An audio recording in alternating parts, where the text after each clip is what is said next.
Olá, bem-vindo a mais um Café Mais Palavra. Quero convidar vocês hoje a meditar sobre o controle ou autoridade. Um dos maiores motivos de ansiedade na nossa vida é a necessidade de manter o controle. Nós queremos manter o controle sobre a nossa agenda, sobre as nossas finanças, sobre a nossa saúde, às vezes até sobre os nossos relacionamentos e sobre as circunstâncias da vida.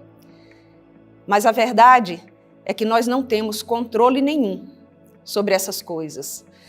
E eu quero convidar vocês hoje a aprender com Jesus. Um dos episódios mais intrigantes da história de Jesus está ali no finalzinho do tempo dele aqui sobre a terra, quando ele subiu no jardim dos Getsêmani para orar com seus discípulos. Ele se reuniu com eles ali e os guardas vieram nesse momento da oração para prendê-lo. Pedro, ele desembainhou a espada e cortou a orelha do servo do sumo sacerdote, achando que dessa forma poderia estar assumindo o controle da situação. Mas Jesus disse: você pensa, está no Evangelho de Mateus 26:53. Acaso você pensa que eu não posso rogar ao meu Pai e ele me mandaria neste momento mais de 12 legiões de anjos? Olha, uma legião de soldados romanos era em média de 3 a 6 mil soldados. Imagine mais de 12 legiões de anjos para defender Jesus naquele momento, que uma pequena escolta foi à noite para prendê-lo. Jesus, ele tinha todo o controle da situação, todo o domínio sobre a situação. No entanto, ele não quis usar. Os discípulos sabiam que Jesus tinha todo o poder e toda a autoridade. Até os demônios se subjugavam à autoridade de Jesus. As doenças, as circunstâncias naturais.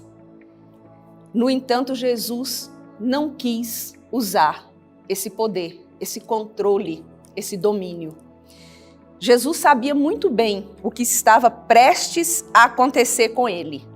Sim, ele tinha todo o poder e toda a autoridade, mas ele não quis usar. Os discípulos estavam sendo oprimidos ali.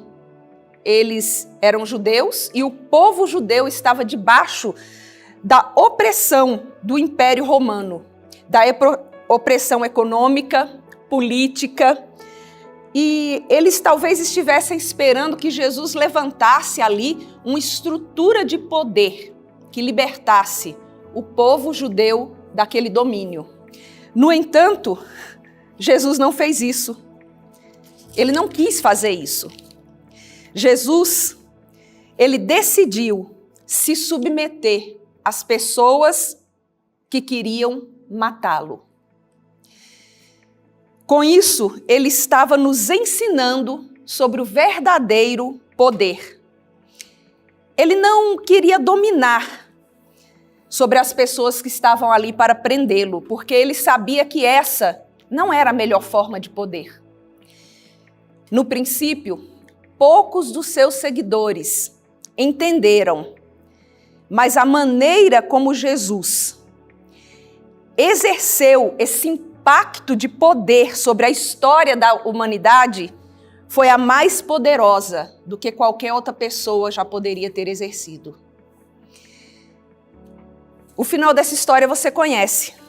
Jesus, ele não estabeleceu nenhuma estrutura de poder político ou econômico, nenhuma libertação imediata, mundana, não mudou as circunstâncias econômicas, opressivas, que se estabeleciam ali naquela região. Pelo contrário, ele foi preso, humilhado, torturado, crucificado entre 2 ladrões comuns. Isso pode parecer, dentro de uma ótica humana, uma derrota. Porque Jesus, ele não estava interessado em dominar. O seu propósito, a sua meta, era mudar os corações humanos. era uma mudança interior na vida das pessoas. Ele não precisava dominar as pessoas pela força, pelo medo. Não, ele queria transformá-las pelo amor. Sua expressão de poder foi a mais bem-sucedida que o mundo já conheceu. Sua história virou o maior best-seller de todos os tempos. A Bíblia é, desde a invenção da imprensa, o livro mais vendido em todo o mundo. Cerca de 25 mil exemplares por ano, em mais de 100 idiomas. E onde quer que esse evangelho chegue, transforma o coração das pessoas. E, consequentemente, traz também os princípios do reino e muda sociedades inteiras, famílias, cidades, culturas. Foi isso que a gente viu acontecer na vida daqueles primeiros seguidores de Jesus, que nesse momento no Getsêmani fizeram a única coisa que eles achavam que eram capazes de fazer: fugir. No entanto, depois da ressurreição de Jesus e da descida do Espírito Santo no dia de Pentecostes, esses homens ficaram tomados de ousadia e de intrepidez. E essa turma toda fujona se apresentou, deu testemunho, levou o evangelho aos 4 cantos do mundo conhecido. Transformou, alvoroçou o mundo da sua época, levando as boas novas da transformação do evangelho de Jesus. Isso foi o que aconteceu com a história de Jesus e com a estrutura de poder que ele nos ensinou a exercer. Autoridade no nome dele. E eu quero saber, você, qual tem sido o impacto dessa história na sua vida? Qual tem sido o testemunho que você tem levado às outras pessoas através do que Jesus fez na sua vida?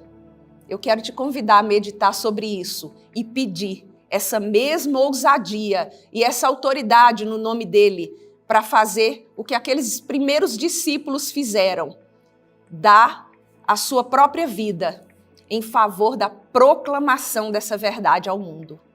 E sua vida, seu coração, seu interior ser transformado a tal ponto que essa transformação transborde de você e alcance todos os que estão ao seu redor. É o que eu peço a Deus que aconteça na vida de cada um que está me ouvindo aqui, em nome de Jesus. Amém e amém.